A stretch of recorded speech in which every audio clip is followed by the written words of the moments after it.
Hey everyone, it's Jenna Harte here, and today in Fact in Fiction, we're going to be talking about moonshine.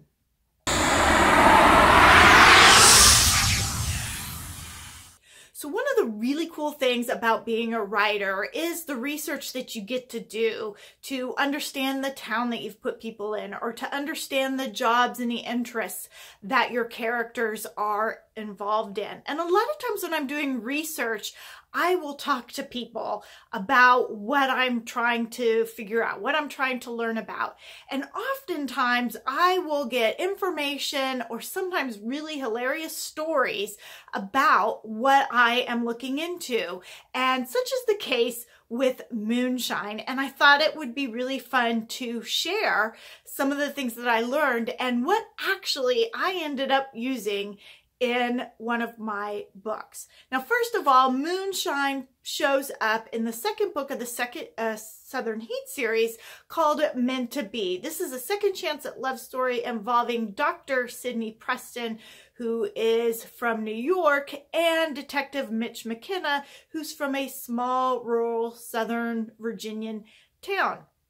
Now, when Dr. Sidney Preston comes to this central Virginian town, her goal is to sort of get closure with Mitch, who she had known many years before and had a relationship with him many years before.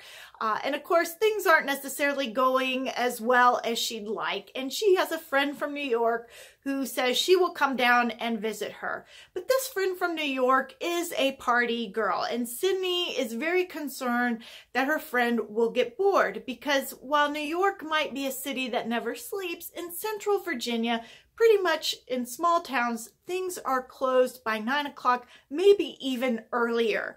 So Sydney's really sort of concerned that her friend won't have a good time there, and she decides, why don't they try something well known in the South? How about she go and get some moonshine?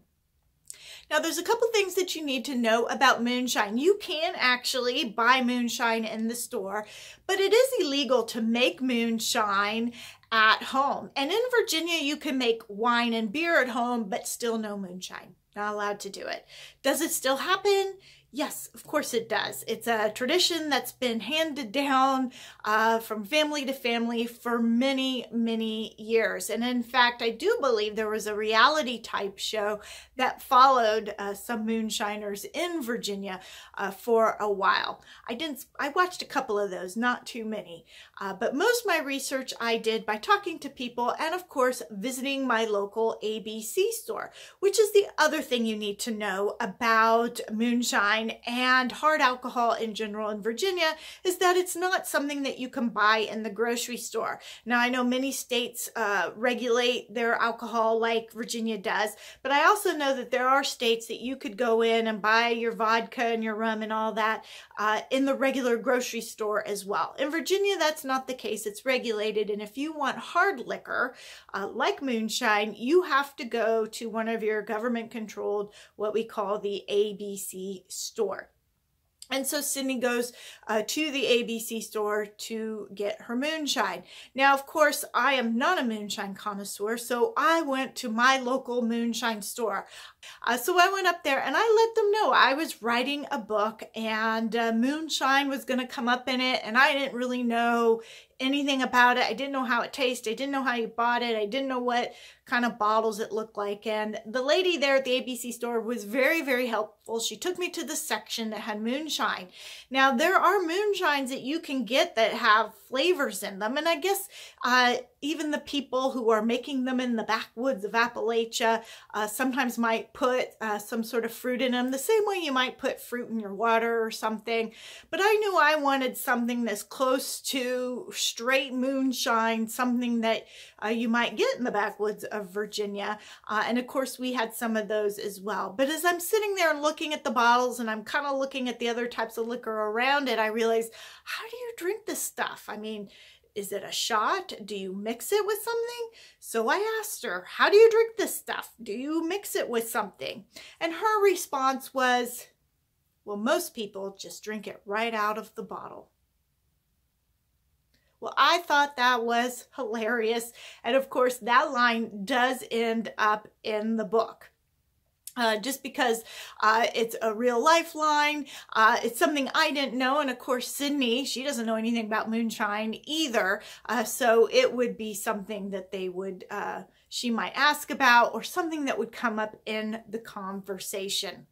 Now, I already mentioned to you that it is illegal to make moonshine at home. You can make wine, you can make beer, but it is illegal to make moonshine from home. But of course, people still do it. Like I said, it's one of those things that many families have handed down throughout the generation. And when you talk to people, sometimes you'll, somebody who knows somebody who knows somebody who makes it and sells it. Well, I was talking to somebody who works at a prison, and they told me when I was talking to them about my moonshine research that they knew somebody that sold moonshine from the back of his car in the prison parking lot. That was another thing that I thought was hilarious. And of course, it's one of those things that I did put in the book, but I always wonder if people think that I just made that up because it is so ironic and so crazy, but I didn't. That really happened. Somebody who worked at a prison told me they knew of somebody who also worked at the prison who sold moonshine from the parking lot of the prison. True story. And of course, because it is such an oddball, crazy thing, it had to be in the book. So of course I had to buy a bottle of moonshine because I had to try it out, and I had to describe what it would be like for Sydney and her friends who had never had moonshine before, what that first time would be like. And since I have never had moonshine, it was easy for me to do because all I had to do was share my experience of trying it the first time.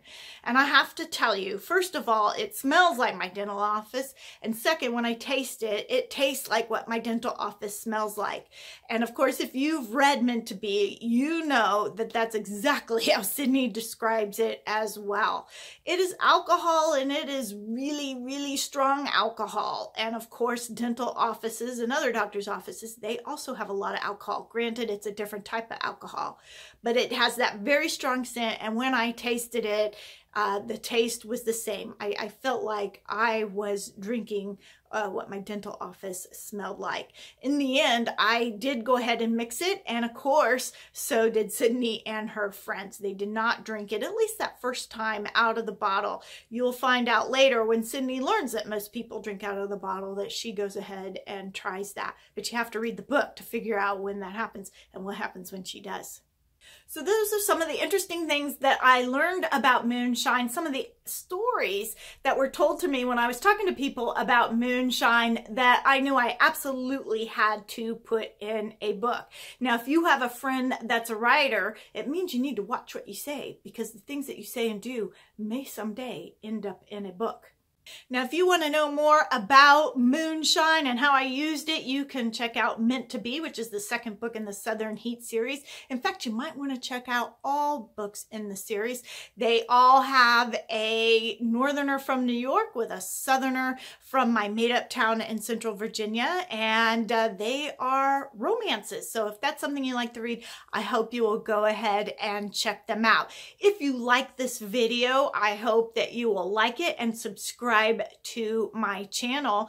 You also might want to check out my website over at jennaharte.com. I've got free books and other goodies for you there. All you have to do is subscribe to my newsletter, and you will get all these free and cool things that you can read and enjoy. Until next time, this is Jenna Harte wishing you peace, love, and happily ever after.